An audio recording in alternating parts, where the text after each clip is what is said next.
श्रोतेहो नमस्कार. ऐसी अक्षरे रसिके या कार्यक्रमामध्ये आज आपण ऐकणार आहोत नीतल वढावकर यांचा ललितबंध. विषय आहे माझा लाल्या. लाल्या.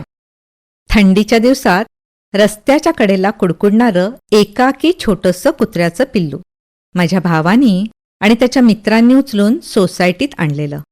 कधी थोडं दूध, भात, बिस्किटं, कुस्करलेली चपाती ज्याला जसं जमेल तसं त्याला खाऊ घालून जुन्या चादरीचं अंथरूण बनवून थंडीपासून त्याचं रक्षण करत स्वतःच्या बालवयातील श्वान प्रेमाची हौस भागवणारी ही मुलं. आठवडाभरात ते निरागस पिल्लू ह्या मित्रमंडळीत चांगलंच रुळलं. 15-20 दिवसात जिने चढून मुलांच्या मागोमाग दारापर्यंत येऊ लागलं. त्याच्या लालसर चॉकलेटी रंगामुळे लाल्या ह्या नावाने घरच्यांच्या परिचयाचं झालं. मुलांबरोबर माझीही लाल्याशी छान गट्टी जमली होती. महिने सरकत होते आणि ह्या पिल्लाचं एका छानशा श्वानात रूपांतर होत होतं. आता दुपारी रात्री लाल्या दारात येऊन बसू लागला होता. अनेक वेळा दारातच झोपतही होता. हल्ली मी बाहेर जायला निघाले की सोसायटीच्या गेटपर्यंत मला निरोप द्यायला येऊ लागला होता. लाल्याचं हे असं सोबत करणं मला आवडू लागलं होतं. एखाद्या दिवशी लाल्या दिसला नाही तर नजर त्याला शोधत राही. आता हळूहळू लाल्या माझ्याबरोबर फिरू लागला होता. 1-2दा मी कॉलेजला निघाले तर लाल्या माझ्या मागोमाग थेट स्टेशनपर्यंत आला होता. त्यावेळी घरी येताना मी लाल्यासाठी बिस्किटचा पुडा घेतला होता. एक दिवस मी ट्रेनमधून उतरले. आम्ही मैत्रिणी बोलत बोलत स्टेशन बाहेर निघालो तर प्लॅटफॉर्मवरून बाहेर जाण्याच्या मार्गावर मागचे 2 पाय मुडपून पुढच्या पायांवर उभ्या स्थितीत लालूशेठ बसलेले. मी जवळ आले तसं लाल्या माझ्याबरोबर चालू लागला. सोसायटी जवळ आली तसा इतका वेळ शांतपणे माझ्या मागून चालणारा लाल्या एकदम पुढे आला आणि उलटा फिरला.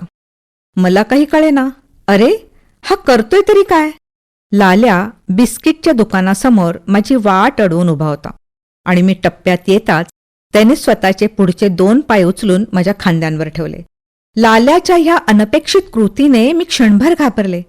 पण त्याचे डोळे वाचण्याची मला सवय झाली होती आणि ते शांतपणे काहीतरी सांगत होते जे मला समजत नव्हतं. तेवढ्यात दुकानातला किसन नावाचा मुलगा म्हणाला, ताई, बिस्किट दे ना त्याला. आणि त्यानेच बिस्किटचा पुडा उघडून माझ्या हातात दिला.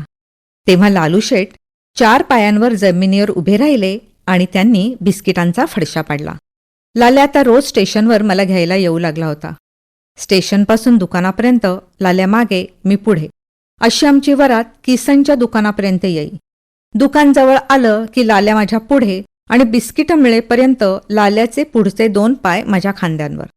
आमच्या ह्या सीनची आजूबाजूच्या सगळ्यांना आता सवय झाली होती.